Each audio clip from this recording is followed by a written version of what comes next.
Vous avez déjà eu cette sensation d'avoir l'impression qu'un frein invisible vous empaille d'avancer. On sait très bien ce qu'on devrait faire, mais impossible de passer à l'action. Eh bien, cette sensation super frustrante, ça porte un nom. C'est le blocage mental. Aujourd'hui, on va décortiquer ce mécanisme pour enfin reprendre le contrôle. La question a l'air simple, mais la réponse est souvent compliquée. On ne parle pas d'un coup de fatigue passager, non. On parle d'une vraie résistance qui vient de l'intérieur. C'est un peu comme si notre cerveau appuyait à fond sur la pédale de frein, nous clouant sur place, alors que tout le reste en nous a envie d'avancer. Et justement, c'est là qu'on touche à une notion clé du développement personnel. Il faut vraiment comprendre une chose. Ce n'est pas de la paresse. C'est un mécanisme psychologique bien réel. Et le comprendre, c'est la toute première étape pour pouvoir désamorcer ces fameux freins invisibles qui agissent sans notre permission. Bon, alors c'est quoi exactement ce blocage? Comment on fait pour le reconnaître? Dans cette première partie, on va mettre des mots précis sur cet obstacle invisible et surtout, on va voir quels sont les signaux d'alerte qui ne trompent pas. Voilà, la définition essentielle. Un blocage mental, à la base, c'est un mécanisme de protection de notre inconscient. Il perçoit une menace, qu'elle soit réelle ou juste dans notre tête, et hop, il tire le frein à main pour nous empêcher d'y aller. Le problème, c'est que ce qui devait être un bouclier se transforme souvent en prison, nous empêchant d'accéder à tout notre potentiel. Alors, comment savoir si on est concerné? Voici 5 signes assez révélateurs.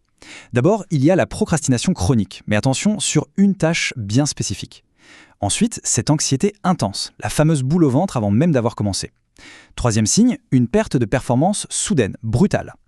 Quatrièmement, des pensées négatives qui tournent en boucle, comme un disque rayé. Et enfin, cette sensation de paralysie, comme si le cerveau disait juste « non ».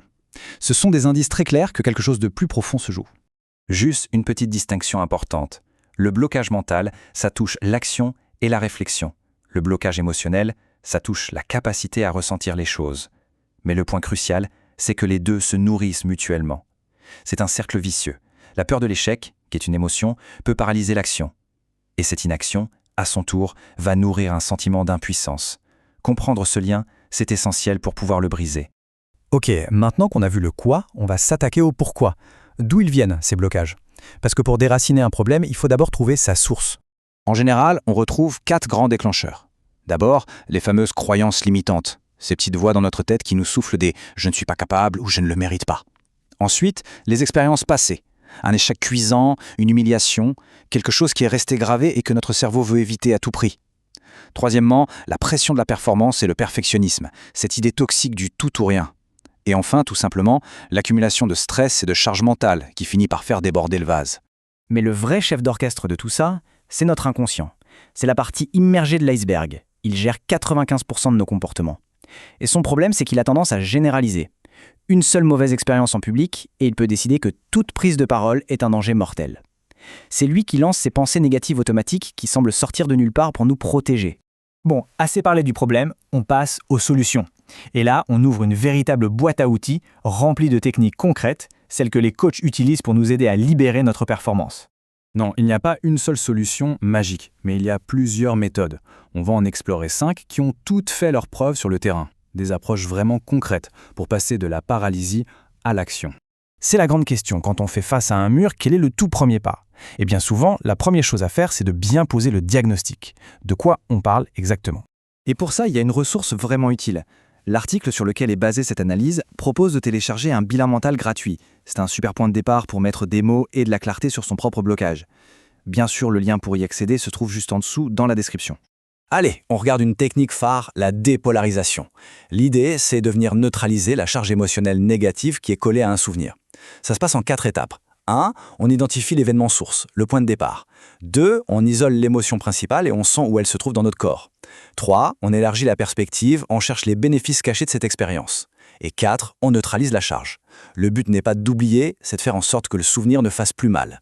Mais la dépolarisation n'est pas le seul outil, il y a aussi le recadrage cognitif pour changer notre façon de voir un événement, la visualisation pour entraîner son cerveau à réussir, les techniques de libération émotionnelle pour calmer directement le corps et le système nerveux, et enfin, l'exposition progressive pour se réhabituer tout doucement à une situation qui nous fait peur, mais en toute sécurité. Voilà, maintenant on a posé le problème, on a vu les solutions, il ne reste qu'une seule chose à faire. Le premier pas. C'est le moment de passer de la connaissance à l'action. Et ce témoignage, il résume tout. C'est tellement parlant.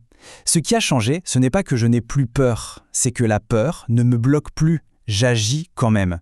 L'objectif n'est pas de devenir un robot sans émotion, c'est juste que la peur ne soit plus aux commandes de notre vie. Et c'est ça, la vraie liberté.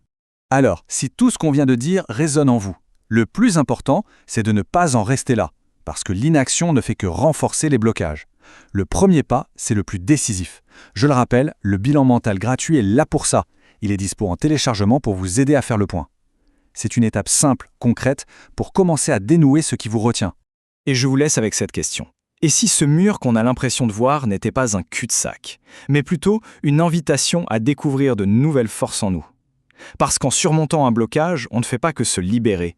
On devient plus fort, plus résilient et finalement plus conscient de qui on est. Ça mérite d'y réfléchir.